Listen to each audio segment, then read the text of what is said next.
বন্ধুরা, কেমন আছো সবাই? অনেক দিন পরে আমি আবার তোমাদের সামনে হাজির হয়েছি। 2024 মানে এই বছর স্বাধীনতার ৭৭তম বর্ষে আমার সকল ভারতবাসীর কাছে সশ্রদ্ধ প্রণাম। এখন একটি গানের সুর মনে খুব ভেসে আসছে। এই গানটি লিখেছিলেন মোহাম্মদ ইকবাল সাহেব। 1904 সালের 16ই আগস্ট এই গানটি প্রকাশিত হয়েছিল।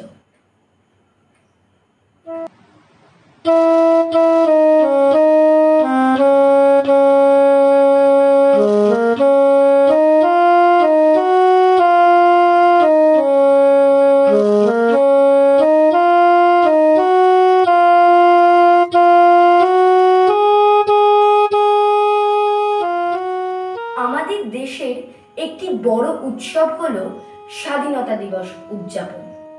আমরা এটি ভারতের পতাকা উত্তোলনের মাধ্যমে পালন করে থাকি।